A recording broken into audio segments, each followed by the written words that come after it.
So you want to be your own boss. Excellent. Being my own boss and getting into freelancing has been one of the best decisions of my life, hands down. But if you are on the fence and deciding whether you want to get into freelancing or stick with your 9-to-5 job, in this video, I'm going to help break it down for you and explain all of the worst sides of freelancing so that you can make an informed decision that's best for you. Let's get started. If we haven't met yet, hi, I'm Jen, and on this channel, I share tips about how you can travel and work from anywhere. I got my start as a freelancer and I scaled to an agency offering social media marketing and freelance writing. And I've traveled the world while doing it. All right, but that said, stay tuned for the end when I'm gonna go over a bunch of good things that make all these cons so worth it. I'm just gonna lay it all out there. These are the worst things about freelancing. This is what you need to know if you are considering becoming a freelancer. First and foremost, income inconsistency.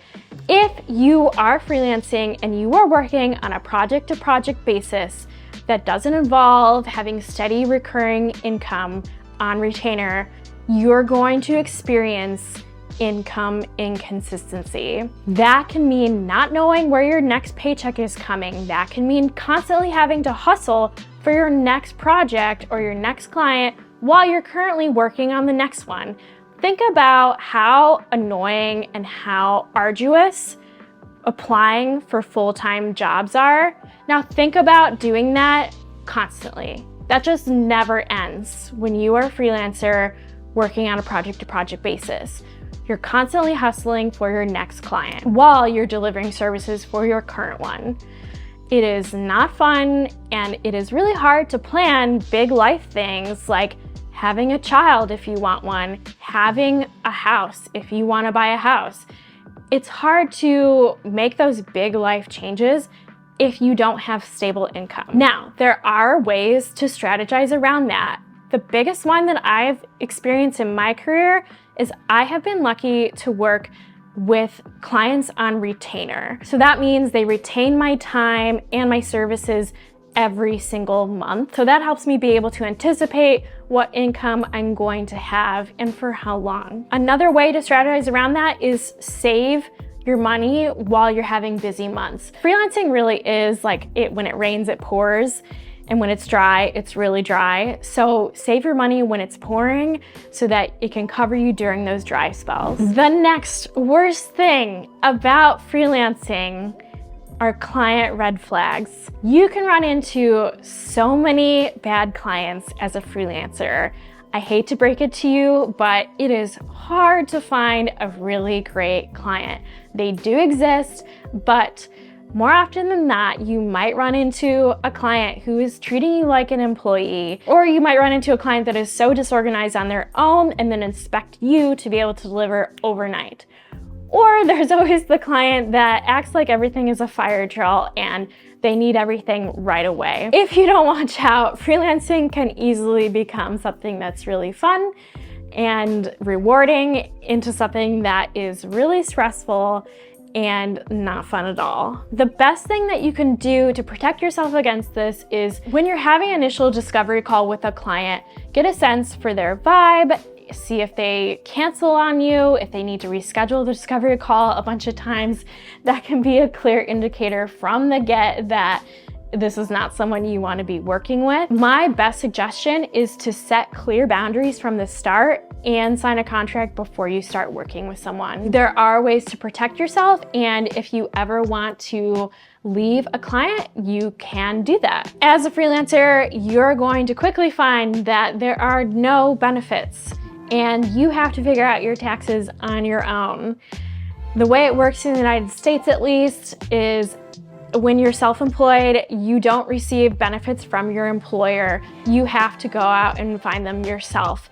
And you also have to pay taxes. That can get pretty sticky, and I recommend talking to a tax advisor to figure out the best way to handle that.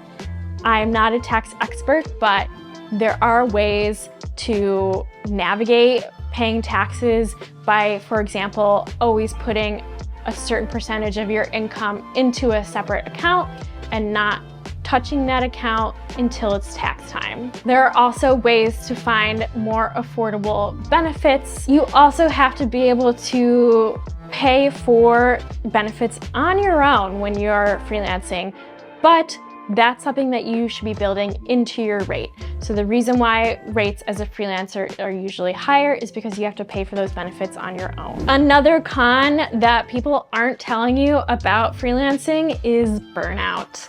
Yes, it's super easy to start freelancing, get so excited about being in the game and wanting to just work all of the time. You're like, okay, I can make unlimited money. I just need to be able to monetize all of my time now, right? Don't do that to yourself. Rest is productive. Let's remember we can have productive rest, and don't always have your laptop open. I think the best way to strategize around this is to join a co-working space. So I know that when I am in my co-working space, I am working, and when I am at home, I am relaxing. Otherwise, if I don't set firm boundaries, then I will run into a cycle of burnout because I love working. Another big con of freelancing that people don't often realize how bad it really is loneliness. It can be so isolating to be working on your own, in your own world, in tunnel vision, and not have anyone to share that experience with, not have anyone to confide in who understands what you do, who understands your clients. It can be so isolating to work alone and manage it all on yourself and have no tech support when your computer fails or you can't figure out how to put an email signature in. You have to figure it all out on your own. You have to create your own systems. You have to figure out how to invoice, how to create a contract, all of it. And that can be really overwhelming and it can be really isolating. Fortunately, nowadays there are plenty of resources out there.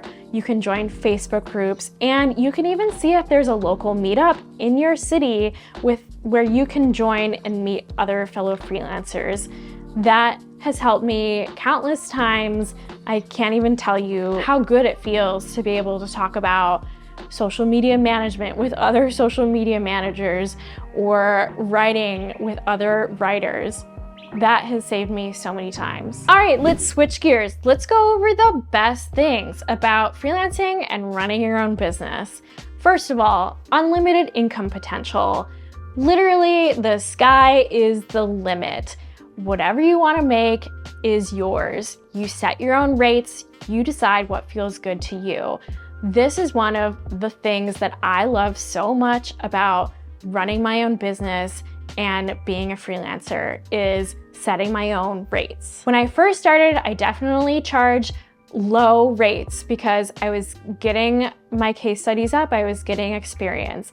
Over time, I was able to build and showcase my experience and increase my rates steadily. Don't be afraid to raise your rates and stick to it as you gain experience. And of course, let's talk about the obvious one, freedom and flexibility.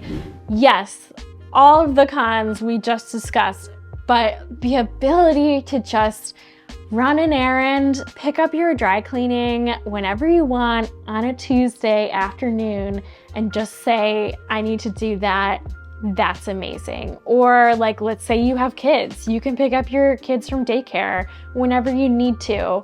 Or say you want to travel. I do travel and work a lot. You can go to Greece and work from Greece and have a cocktail on the beach whenever you want. Travel and freedom and flexibility in freelancing, I think, is one of the things that I have just gotten so used to it. I've been doing this for so long now that I forget that there is, like, I know, like, please don't call me a jerk, but like, I forget that like the majority of America does not have that ability to just control their time. And I hope no one's offended with me saying that, but it just, when you run your own business, when you're a freelancer, that's what's available to you. And that's what makes it all worth it. And also, Another pro is I honestly think that there's more stability in freelancing than in a 9-to-5. Think about it. You have a 9-to-5 that's providing all of your income. That's one revenue source. That is one source of income. And if that goes away, that's it. Like your benefits, your income, like if you get let go or if you want to quit all of a sudden, you go to zero. You are able to build your business as a freelancer and have 5 or 6 clients that are paying you on a monthly consistent basis. If the contract ends for one of your clients, yes, you're down some income, but you're not at zero. That to me, I think is more stability than anything else that's out there. Last but not least, another great thing about freelancing is that I'm able to learn about so many different topics. I had a client in social justice. I also had a client that was a product that like took the dust off the ceiling fan. Like so many different interesting things I've learned about, and I've also learned about the many ways that those clients run their businesses. It's been an amazing opportunity to just consume more and more information about the world around me. It's great, of course, to specialize in a niche. Like I have had so many interior design and architecture clients.